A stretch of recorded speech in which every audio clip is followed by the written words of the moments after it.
Hi, Austin Davis here with TrustMyMechanic.com and MyHonestMechanic.com. In an earlier video, which you can find on my YouTube channel, we talked about engine overheating and the symptoms that come with each different type of overheating, like radiator restrictions, water pump leaks, whatever.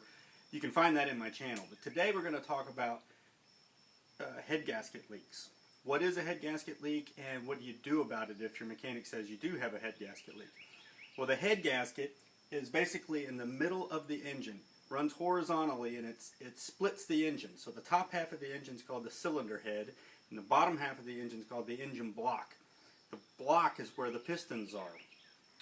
On this cylinder head and in this gasket, which is about this long, on a 4-cylinder car or 6-cylinder car, there are round holes for the piston to go up through.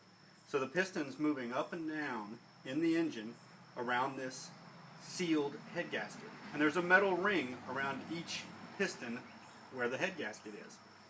Well, when the engine overheats, if it severely overheats, the temperature of that head gasket is so hot that it ruptures the metal ring around the piston. And when that happens, antifreeze or water from the radiator will seep into the piston. That's the head gasket leak, or a blown head gasket is what some people like to call it. So there are three things that I would want to see to determine if you really did have a head gasket. Are you constantly adding coolant to the radiator? Do you have a water leak? You have to be losing that coolant somewhere.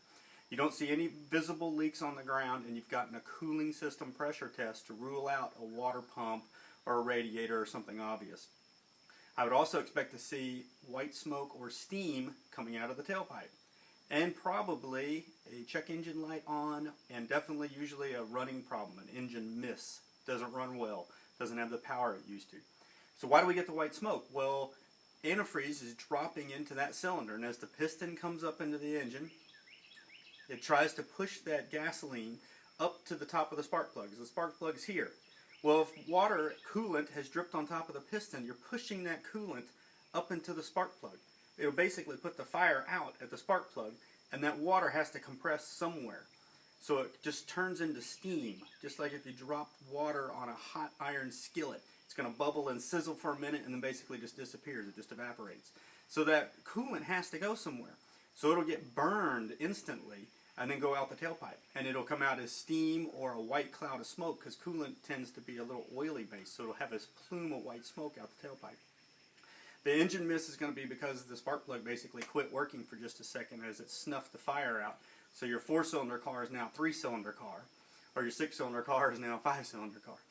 So if your mechanic says you got a head gasket problem, I'd expect to see, at least 2 of those symptoms.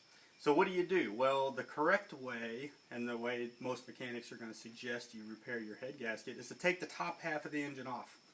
You have to get down to where this gasket is, so it's very labor intensive to tear this engine apart. The gasket might only be $50 or $60, but it could be 10, 12, 14 hours to get down to it, repair it, replace it, put it all back together again. Now, if you do that, you really want to have that cylinder head, the top half of the engine, sent to a machine shop. They will check it for cracks, which are called magnaflux. Because aluminum heads, which most of these engines are aluminum these days, will crack. And sometimes it can be a hairline crack that you really can't see with the naked eye. They will also resurface the head. They'll grind that cylinder head down so it's nice and smooth again. If the engine got so hot that the head gasket warped, the cylinder head is most likely slightly warped too. So if you just took the old cylinder head off, put a new head gasket on, and bolted the old cylinder head back, 10 to 1 you're going to have a high spot, like an Oreo cookie. There's going to be one spot that just doesn't sit flat on that head gasket, and you're going to do the job all over again. I would also highly recommend you ask the machine shop to do a valve job. They're basically going to rebuild the top of the cylinder head for you. And it doesn't cost that much more. You might be looking at $150 to $250 to do the job correctly, and to do the job once, not twice. So I get asked all the time, what else can I do besides spending $1,500 to replace the head gasket? That's probably about what it's going to cost. Well, there's a product called K&W, that's the manufacturer, K, the ampersand, and W, and the product is called Engine Block Seal. The one we've always used, and we've used for 20 years or so in my repair shop, is Engine Block Seal. It's in a metal can. They have a new product. It's called Nano Technology. It's in a green plastic can. Both of them seem to work just fine, but the way we use it in our shop and have for many, many years with probably an 80% success rate is not how the instructions on the can tell you to use it. We take the can of engine block seal, drain the radiator of all the antifreeze. The product will not work with antifreeze. So all the antifreeze has to be drained out of the radiator as best you can. Take a bucket, pour the can of KMW block seal in the bucket, mix it up, pour the mixture into the radiator, top off the radiator with plain tap water. Put the radiator cap on and go for a test drive. Bring some extra water with you just in case. But you really want to put 500 miles on this engine. Not in one sitting, but 500 miles over a length of time, preferably a shorter length of time. You want to get that material in there. It's made out of copper flake that melts. So when the copper flake finds the hole, the piston is so hot, and that cylinder is so hot as the sealer tries to drip into the piston, it'll stop itself, and it physically melts itself onto that hole in the head gasket. Once it's done, it's a permanent repair. So if it holds, if it can find the leak and it can hold the leak, you saved yourself $1,500.